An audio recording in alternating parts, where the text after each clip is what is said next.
오늘의 이야기는 내가 인생을 살면서 우리는 여러 가지 선택을 해야 되잖아요. 하루에도 여러 가지 선택을 해야 되는데 이 선택을 할 때 제가 가지고 있는 그 기준에 대해서 한번 이야기를 해보고자 합니다. 그건 제가 제 온몸으로 느끼는 그 신호를 읽으려고 노력하는 건데요. 예를 들자면 어떤 일을 할 때, 어떤 장소에 갔을 때, 그리고 어떤 것을 볼 때, 어떤 사람을 만났을 때, 이 모든 게 긍정적인 그 느낌으로 내가 그 감정을 느낄 수 있다면, 아, 내가 바른 길로 가고 있구나, 라는 생각을 하게 됩니다. 가장 단적인 예로 아침에 유튜브를 켰을 때 하루를 시작하잖아요. 그러면 항상 동기부여가 되는 영상을 보게 되는데 그런 것들이 아니라 그냥 알고리즘에 이끌려서 뉴스를 본다든지 하면은 그 하루를 온전히 망치는 죄로 보게 되거든요. 그래서 항상 어떤 내 눈에 담는 것들, 만나는 사람, 장소 등도 내가 느꼈을 때 긍정적인 마음, 긍정적인 감정, 그걸 한마디로 표현하면 저는 즐거움이라고 말하고 싶거든요. 항상 성공하는 사람은 즐겁게 하는 사람은 누구도 이길 수 없다라는 말이 있잖아요. 그래서 내가 어떤 일을 할 때 이것을 제대로 즐기고 있는가? 어떤 사람을 만났을 때 이 관계를 즐기고 있는가?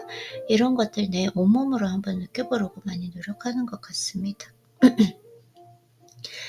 예를 들자면 인간관계에서는 그것이 사랑하는 친구나 연인 되어도 마찬가지인데 그 연인 사이에서 내가 만약에 그 사람과 지냈던 시간 그리고 지내지 않았던 시간까지 만약에 즐겁다면 그 관계가 온전히 즐겁다면 저는 그 관계는 긍정적이라고 생각합니다. 근데 그 사람과 보내는 시간 그리고 헤어지고 났을 때 뭔가 찝찝한 불안한 어떤 나쁜 감정, 부정적인 감정이 든다면 그게 이제 나쁜 관계라고 생각을 하거든요. 그래서 이 직감력이라고도 하는데 제가 어떻게 분석하는 것도 정말 좋아하지만 이렇게 직감력도 저는 무시할 수 없다고 생각하거든요.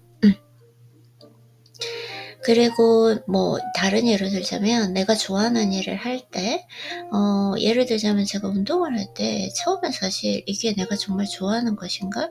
왜냐하면 저는 운동을 전혀 좋아하지 않는 사람이었기 때문에 운동신경이 있는 거나 한 것도 아니었는데 이상하게 처음에 웨이트를 시작할 때 제 목표성은 있었지만 하고 나서 그렇게 재밌더라고요.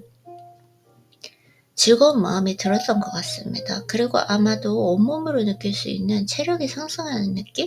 이런 것들을 통해서 긍정적인 이 감정을 느끼면서 계속 했었던 것 같아요. 네. 그래서 또 운동도 보면은 그래서 인제 내가 즐기고 있다면 무엇인가 잘못되는 것이 아니라 잘 되고 있는 것이다. 이렇게 생각을 해서 운동도 했던 것 같고 그리고 뭔가 일을 할 때도 마찬가지인 것 같아요. 이 일을 어떤 사람이 이걸 하는데 나도 한번 해봐야지 해서 저도 했던 적이 있거든요. 근데 그 일이 너무 고무처럼 느껴지고 일처럼 느껴지는 거예요. 근데 제가 정말 좋아하는 이 루틴, 책을 읽고 글 쓰고 나의 감정을 느끼고 또 뭐 청소하는 것도 좋아하고요. 운동하고 이 전부 다 너무 즐거워요. 하고 나면 할 때도 즐겁고 하고 나서도 즐겁고 물론 이게 즐겁기까지 어느 정도의 시간이 필요한데 그때 동안은 힘이 들고 고통스럽기는 하지만 어느 정도 시간이 지나면 그 모든 과정이 즐거움으로 오더라고요.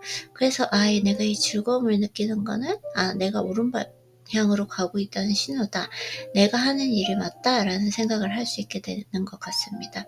근데 하나 조심해야 될 거는 여기에서 즐기는 것 같은 느낌과 진정으로 즐기는 게 다르다라는 거죠. 예를 들면은 제가 뭐 인스타그램에서 어떤 물건을 봤어요. 만약에 신발을 봤으면 저 신발 가진 걸 보고 뭔가 명확하지는 않은데 '나도 저 신발 가지면 너무 즐거울 것 같아.'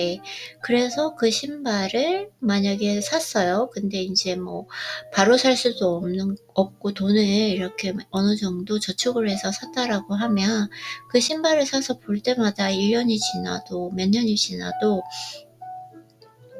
즐겁고 기분이 좋으면 그건 제가 정말 좋아하는 건데, 인제 만약에 그걸 사면 즐거울 줄 알았는데 막상 사고 나고서 보니까 한 하루가 지나고 일주일이 지났는데 저는 좋아하는 게 만약에 아니고 부담으로 느껴지고 뭔가 죄책감으로 느껴지고 이렇게 하면 그건 좋아하는 느낌이 아니라고 생각합니다. 그래서 조금 쉬운 방법이기는 한데 누구에게 묻기보다는 항상 제 몸에게 물어보는 것 같아요. 저 자신에게 말로도 질문을 하고 제가 온몸으로 느끼는 이 직관력 있잖아요. 이런 것들을 실제적으로 좀 많이 느끼려고 하는 것 같습니다. 네. 그래서 제가 무엇인가 하루를 살 때 인생을 살아갈 때 많은 결정을 해야 되는데 결정을 할 때 이게 나에게 맞는 길인지 아닌 길인지 알려고 할 때 항상 제 온몸으로 오감으로 느끼는 거. 네. 이것에 대해서 한번 이야기를 해 봤습니다.